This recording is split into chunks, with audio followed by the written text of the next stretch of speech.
자, 이번에는 인지 재구성에 대해서 한번 살펴볼게요. 제가 스포츠 심리 상담에서 가장 중요하게 생각하는 심리기술 훈련 중에 하나가 인지 재구성입니다. 우리 생각을 재구성하자. 가령 실패 상황이나 실수 상황이 있단 말입니다.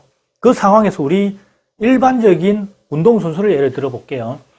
일반적인 운동선수들은 부정적인 생각을 머릿속에 떠올리죠. 자, 실수했다. 감독님이 나를 보고 지적을 한다. 야, 그러면 돼, 안 돼? 똑바로 해! 뭐 이런 어떤 말부터 시작해서 아니면 자신감을 가져. 뭐 이런 어떤 격려의 말이지만 우리 현장에서 실제 시합을 하는 우리 선수들은 어떻습니까? 일단 말 자체, 감독님의 어떤 큰 소리 자체가 스트레스로 작용할 수도 있죠. 그래서 그런 상황에서는 코치님이 나에 대해서 부정적으로 생각하면 어쩌지? 코치님 지금 화를 내고 있네. 코치님의 그 감독님의 얼굴, 사자나 호랑이의 이미지로 내 머릿속에 떠오른다는 거죠. 그런 상황에서 만약에 실수했다. 감독님의 그런 어떤, 물론 꾸중이 아닌 격려일지라도 실수 후에 어떤 말이기 때문에 실수하고 연결이 돼버립니다. 그러면 우리 선수들은 중독이 들어버리죠. 중독이 들면 어떻습니까? 가장 먼저 부정적인 생각, 또 실수하면 어쩌지? 그 다음에 우리 몸에는 어떤 변화가 생깁니까? 근육이 동시수축 현상이 생겨버립니다.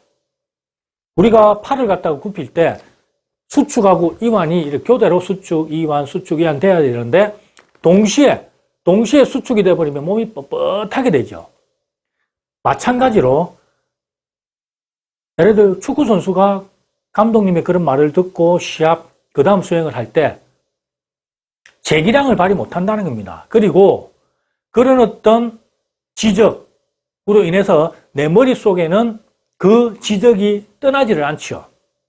그러면 시합 내내 그게 머릿속에 남아있어서 지금 당장에 내가 집중해야 되는 거는 공이고 상대방의 어떤 움직임인데 거기에 집중을 해도 모자랄 판인데 머릿속에 과거의 기억, 감독님의 어떤 지적이 머릿속에 남아있으면 집중에 방해를 받게 되고 그 다음 주의의 폭이, 긴장을 하면 우리 주의의 폭이 좁아지죠. 그래서 실수가 나올 확률이 높게 되는 겁니다. 자, 이런 걸 방지하기 위해서 우리는 인지 재구성이라는 걸 합니다. 가령 이전에 어떤 실수에 대한 기억이 떠오르면 그 실수에 대한 기억으로 인해서 그 다음 수행이 지장을 받는다. 이걸 방지하기 위해서 그 실수에 대한 기억이 떠오를 때 그걸 스톱을 시키고 없애버리고 삭제해버리고 그 자리에 긍정적인 어떤 생각, 혼잣말을 넣자.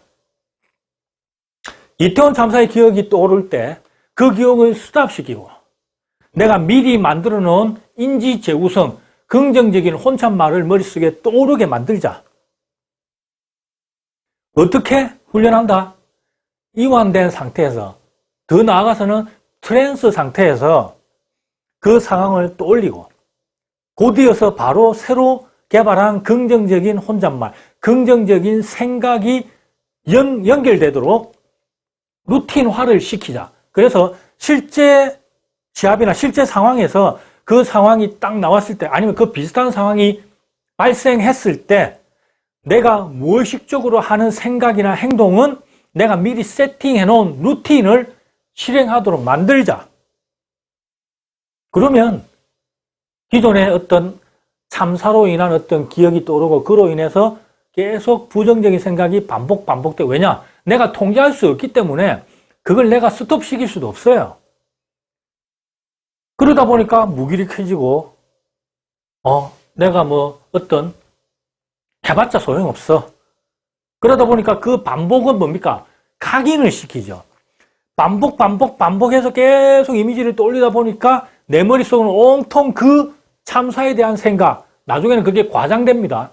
과장돼서 내 머릿속 전체는 그 생각으로 자리를 잡게 되면 나중에는 바꾸기 힘들어질 수도 있어요. 물론 상담사 입장에서 그걸 바꾸기 힘들다고 단정 짓는다는 게 좀 앞뒤가 안 맞지만 그 전에 초반에 바꾸기 쉬운 단계 때 스포츠 심리 상담사가 개입을 해서 그 어떤 기억의 인지의 패턴을 바꿔주자. 그게 인지 재구성입니다.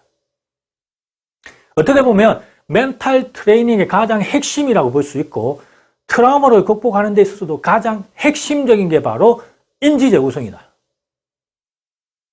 아시겠습니까? 이걸 잘하기 위해서 우리가 이완을 시키고 루틴을 개발하고 그 개발된 루틴을 그 안에 넣는 과정이라고 보시는 게 맞습니다. 어떻게 보면 좀 간단하죠. 간단한데 이게 실제 현장에서 적용되기는 쉽지가 않습니다. 지금 제가 대략 한 6개월 정도 동안 한 40명의 인원을 길게는 8회기 동안 아니면 짧게는 2회기 동안 상담을 진행하면서 어떤 걸 느꼈느냐. 쉽지 않구나.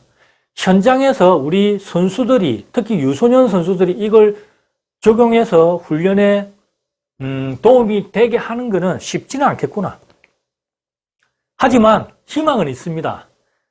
제가 어떤 마인드로 트레이닝을 시키느냐 하면 앞서 제가 말했듯이 어릴 때의 어떤 충격적인 사건인데 그걸 인지 못하고 있다가 예를 들어 부모님의 어떤 부부관계를 어린 나이 한 2살 정도 때 아무것도 모를 때 목격했다가 나중에 사춘기 때 성에 눈이 뜰 때 그게 연결되듯이 어린 유소년 선수들에게 멘탈 트레이닝을 접하게 함으로 해서 지금 당장에는 어떤 효과를 보지 못할지더라도 나중에 프로 선수가 됐을 때 어릴 때 했던 그게 현장에서 요거하고 연결되는구나. 그러면 나는 이렇게 하면 되겠구나라는 무의식적인 어떤 솔루션이 나올 수 있다는 거죠.